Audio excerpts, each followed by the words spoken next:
Hi ನಮಸ್ತೆ, welcome to my channel. ಹೇಗಿದ್ದೀರಾ ಎಲ್ಲರೂ? ನಾನು ನಿಮ್ಮ ಪ್ರೀತಿಯ ರಾಣಿ.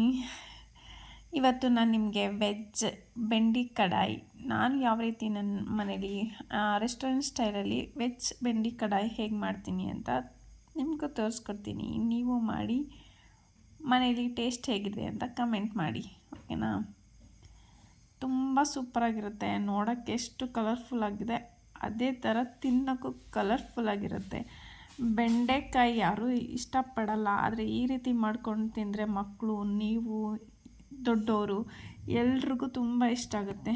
ಹಾಗಾದರೆ ಬನ್ನಿ, ರೆಸ್ಟೋರೆಂಟ್ ಸ್ಟೈಲ್ ಬೆಂಡಿ ಕಡಾಯಿ ಹೇಗೆ ಮಾಡೋದು ತಿಳಿಸ್ಕೊಡ್ತೀನಿ. ಅದಕ್ಕೆ ನಾನು ಒಂದು 1/2 kg ಬೆಂಡೆಕಾಯಿನ ನೀಟಾಗಿ ತೊಳೆದು ಹೆಚ್ಚಿಟ್ಕೊಂಡಿದ್ದೀನಿ. ಸ್ವಲ್ಪ ಉದ್ದಾಗಿ ಹೆಚ್ಚಿಟ್ಕೊಂಡಿದ್ದೀನಿ. ಅದಕ್ಕೆ ನಾನು 1 ಟೇಬಲ್ ಸ್ಪೂನಷ್ಟು ಖಾರದ ಪುಡಿ, ಒಂದು 1/2 ಟೇಬಲ್ ಸ್ಪೂನಷ್ಟು ಅರಿಶಿನ ಪುಡಿ, ಹಾಗೆ ರುಚಿಗೆ ತಕ್ಕಷ್ಟು ಸ್ವಲ್ಪ, ಅಂದರೆ ಇನ್ನೊಂದ್ಸಲ ಉಪ್ಪನ್ನು ಸೇರಿಸ್ಕೊಬೋದು, ಸ್ವಲ್ಪನೇ ಹಾಕಿದ್ದೀನಿ.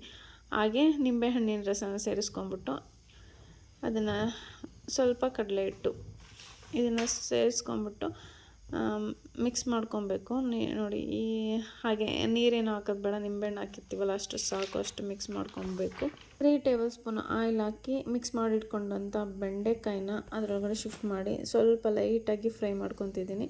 ಮಾಡಿಟ್ಕೊಂಡು ಬೇರೆ ತಟ್ಟೆಗೆ ಎತ್ತಿಟ್ಕೊತಿದ್ದೀನಿ. ಮತ್ತು ಅದೇ ಕಡಾಯಿಗೆ 2 ಸ್ಪೂನ್ ಆಯಿಲು, ಜೊತೆಗೆ ಜೀರಿಗೆ, ಹಾಗೆ 1 ಸ್ಪೂನಷ್ಟು ತುಪ್ಪ ಮತ್ತು ಆನಿಯನ್ ಹಾಕಿದ್ದಾಯಿತು.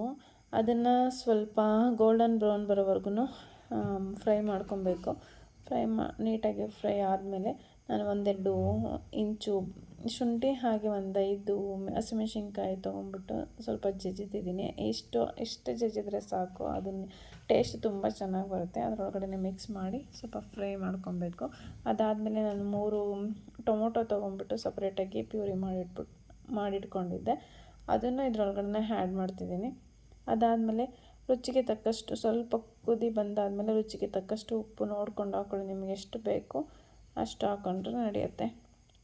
ಅದಾದಮೇಲೆ 1 ಕಪ್ ಮೊಸರು ತೊಗೊಂಡ್ಬಿಟ್ಟು ಅದರೊಳಗಡೆ ನಾನು chilli powder, Kashmiri chilli powder, ಮತ್ತು ಸ್ವಲ್ಪ ಅರಿಶಿನ ಪುಡಿ, ಹಾಗೆ ಜೀರಾ ಪೌಡರು, ಮತ್ತು ಗರಂ ಮಸಾಲ ಪೌಡರು, ಮತ್ತು ಪಿಂಕ್ ಸಾಲ್ಟ್, ಇದಿಷ್ಟನ್ನು ಹಾಕಿ ಮಿಕ್ಸ್ ಮಾಡಿ ಕರಡೊಳಗಡೆ ಸೇರಿಸಿ ಅದನ್ನು ಮಿಕ್ಸ್ ಮಾಡಿ ಅದನ್ನು ನಾನು ಈ ಫ್ರೈ ಆಗ್ತಿದೆ ಟೊಮೊಟೊ ಪ್ಯೂರಿ ಮತ್ತು ಆನಿಯನ್ ಎಲ್ಲ ಹಾಕಿದ್ದೆ ಅಲ್ವಾ, ಅದರೊಳಗಡೆ ಹಾಕಿ ಆಯಿಲ್ ಬಿಡೋವರೆಗೂ ನೀಟಾಗಿ ಫ್ರೈ ಮಾಡ್ಕೊಬೇಕು.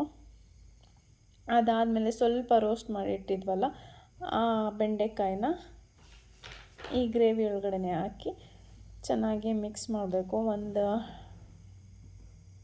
2-3 ಮಿನಿಟ್ಸ್ ಲಿಡ್ ಕ್ಲೋಸ್ ಮಾಡಿ 2 to 3 ಮಿನಿಟ್ಸ್ ಬಿಡಿ.